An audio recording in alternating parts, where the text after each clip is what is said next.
नमस्कार दोस्तों, आज मैं आपको भारत के महान संत नामदेव जी के बारे में बताने जा रहा हूं। संत नामदेव जी की कहानी उनके जन्म से लेकर उनके भक्ति गीतों तक बहुत ही रोचक है। संत नामदेव जी महाराष्ट्र के एक मराठी वैष्णव संत थे।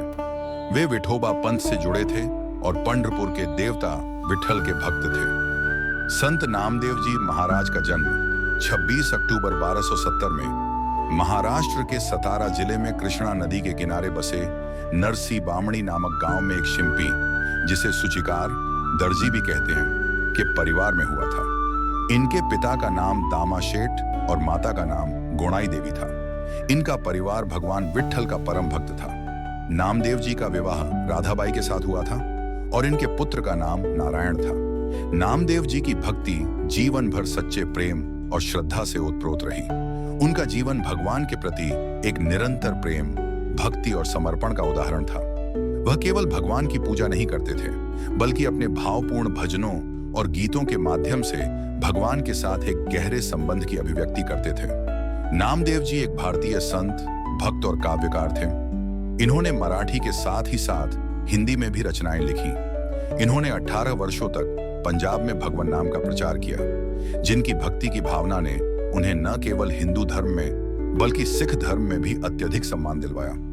उनके भजन गुरु ग्रंथ साहिब में शामिल हैं। बचपन से ही नामदेव जी की विठल भगवान के प्रति गहरी श्रद्धा थी और वह प्रतिदिन भगवान के भजनों में रत रहते थे। एक बार वह पंढरपुर के विठोबा मंदिर में भगवान की पूजा करने के लिए गए। पंढरपुर एक प्रसिद्ध धार्मिक स्थल है जहां भगवान विठल की पूजा होती थी।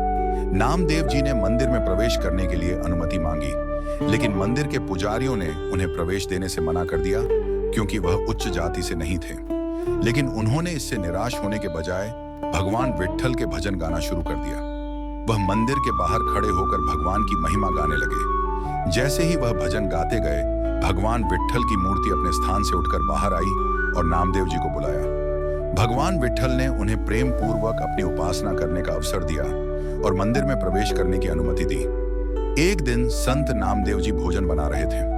उन्होंने प्रेम पूर्वक रोटियां तैयार की और भगवान विठल को भोग लगाने के लिए रखी। जैसे ही वह भोग अर्पित करने जा रहे थे, अचानक एक भूखा कुत्ता आया और मुंह में रोटी दबाकर भागने लगा। यह देखकर कुछ लोग क्रोधित हो गए और उस कुत्ते को मारने के लिए उसके पीछे दौड़े। लेकिन संत नामदेव जी ने उन्हें रोक दिया और स्वयं एक कटोरी में घी भरकर कुत्ते के पीछे दौड़ पड़े। लोगों को यह देखकर बड़ा आश्चर्य हुआ कि संत नामदेव जी कुत्ते को मारने के बजाय उसे घी खिलाने के लिए भाग रहे हैं। जब वे कुत्ते के पास पहुंचे तो उन्होंने प्रेम से कहा, ठहरो प्रभु, रोटी तो ले ही गए, अब इसमें थोड़ा घी भी लगा लो। यह सुनकर सभी लोग चकित रह गए। संत नामदेव जी के लिए वह साधारण कुत्ता नहीं था, बल्कि उन्होंने उसमें स्वयं विठल भगवान के दर्शन किए। नामदेव जी की ऐसी कई कथाओं में भगवान को दूध पिलाने की कथा भी शामिल है।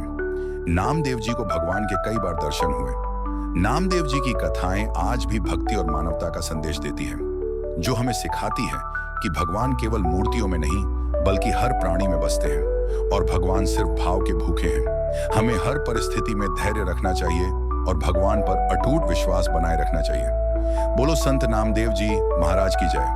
अगर आपको ये वीडियो पसंद आया हो तो वीडियो को लाइक करके चैनल को सब्सक्राइब करें, और अगर आप चाहते हैं कि मैं विठल भगवान पर भी वीडियो बनाऊं तो कृपया कमेंट करके बताइए। धन्यवाद।